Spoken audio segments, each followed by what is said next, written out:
What is up, everybody? Welcome back to Alex Reviews, and I am infuriated. First, shout out to LivyBoo12 for recommending this movie. She likes it. Ha! This has to be the worst animated film by a professional animation company that I have ever seen. You can give me all of your ratatouilles and stuff by these fake animation companies like Bright Spark. This is a DreamWorks film, guys.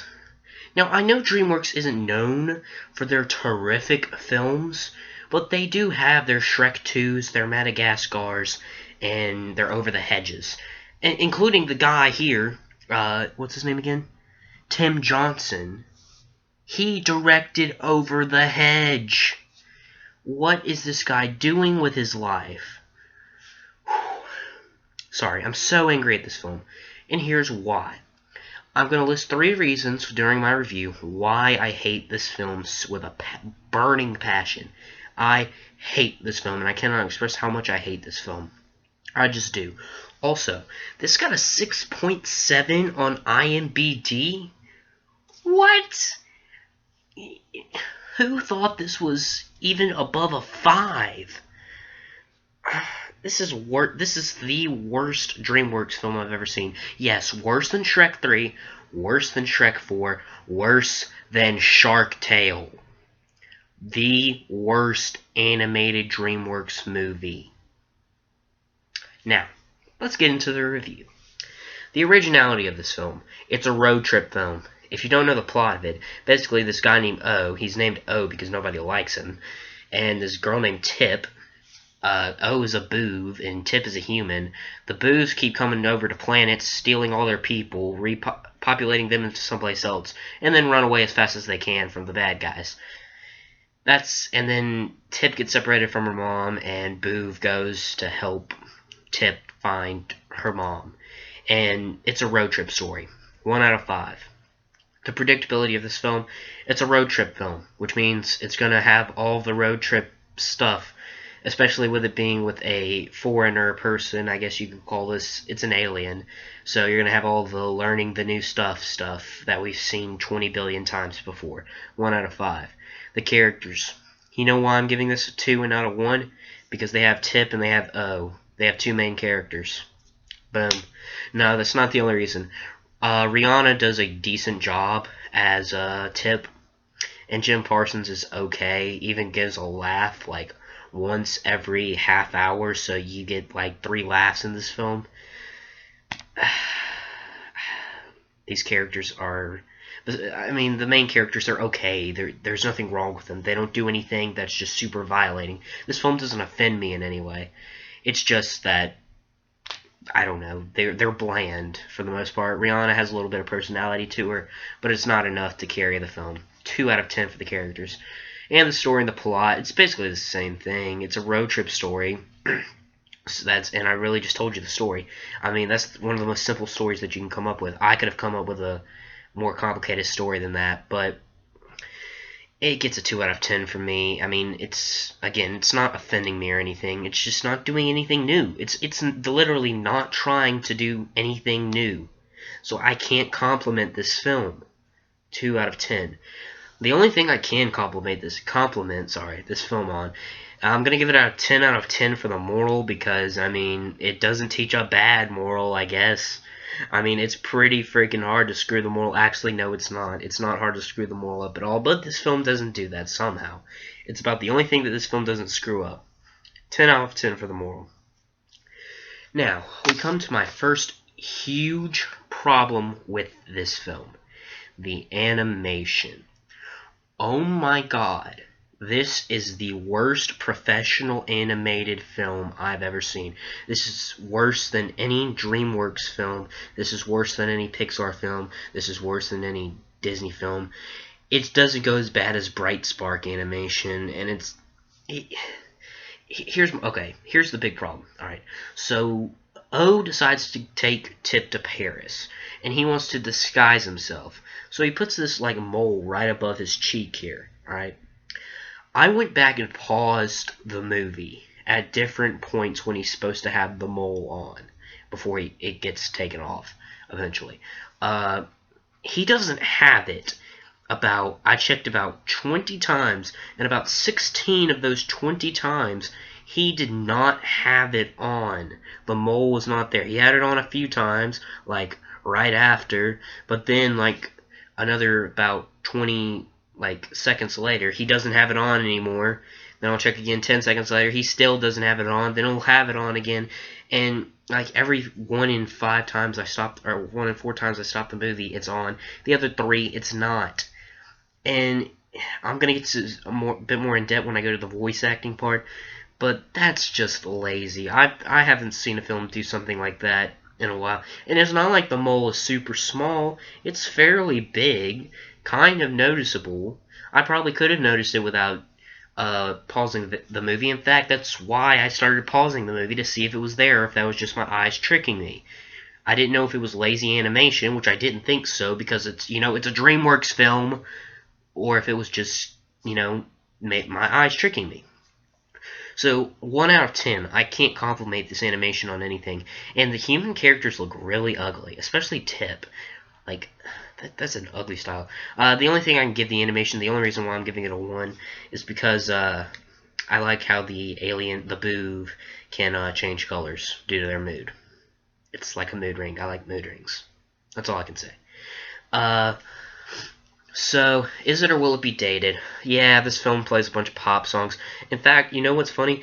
Rihanna plays Tip, so they play a bunch of Rihanna songs. They play, I believe, 3 Rihanna songs in this film, and I believe a Jennifer Lopez song, because she's also in the film. And it just shows how much that's, like, pandering to Rihanna fans. Like, we were gonna do a plot here, but you know what? Instead of doing that, we're just gonna I'm just gonna like plug in my song here, and now we're gonna have a Rihanna song. And they did that like 3 times, like I said. So it's not like this is just a one-time thing where I could pass it off.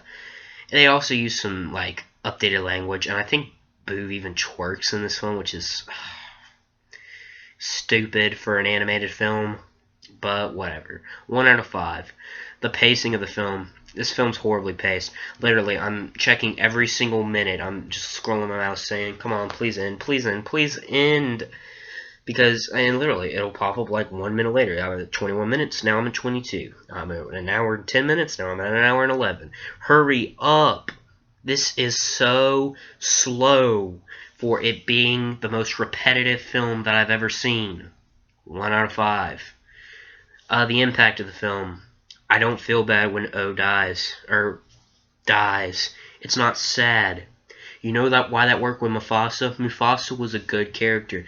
I didn't personally like him because I have my own deal with the Lion King, but I can see how it worked and how people were upset that Mufasa died. He was a good character, and he was nice to Simba, and he actually was like, teaching Simba and giving him a chance in something. He was actually a character. James Earl Jones actually made a character out of him.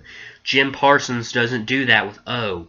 O annoys me half the time, and the other time he's not annoying me, he's either upset, and like I said, every 30 minutes he'll provide a good joke. Congratulations. The only time I really actually laughed was, can I come in out of the end now, or something like that. And, I mean, that just got like a ha-ha-ha. That was a good one. I mean, I don't feel bad when he dies. It's not like his character's not a jerk, and it's not really a bad character per se, but he's annoying. You know why he's called O is because, well, nobody likes him, and anytime he shows up, they say, oh, or oh. So that's why he's called O. He's annoying. You can't have annoying characters as the main character as long as they're not annoying the audience too. If they're annoying other people, that's fine, but if they're annoying the audience, then that's bad. That's how you write a bad character. He's not a bad character, but he's not a good character. And he brings down the impact by 20. Rihanna brings it up like 1, because I actually feel bad when she's separated from her mom. But that's just because Rihanna actually does a decent job here. A 1 out of 10 for the impact. Does it hit the target audience and beyond? Here's my second huge problem with this film.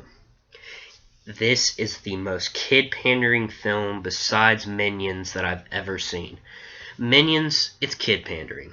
Does it have a substantial story and plot, though? Somewhat. It's okay. I can stand it. It's not terrible. But this, I mean, the only thing that adults will get is when they reference Busta Rhyme. And they do it in the weirdest way. They have this, like, soda machine or this like frosty machine on the back of the car, and there's 3 different flavors, and it's like tropical tangerine, gracious grape or something, and then it has Busta Lime, and I'm like, no kid's gonna get that. And I guess it was for the adults. That was like the other joke that made me laugh in this film, but it only made me laugh one time, and then they referenced it like 10 more times. Like, I don't care how many times you bring up Busta Rhyme. I like Busta Rhyme, but why would you mention it in this film? Did he like have a part in the animation or something? Was there a point for the shout out of Busta Rhyme? No, it was just there for a joke 20 times. Well, that was depressing. Anyways, it's kid pandering. All the jokes here are for 6-year-olds. Actually, they're supposed to be for 10-year-olds, but if you're above the age of 6, if you're 7 and up, like if I was a 7-year-old, I would hate this film.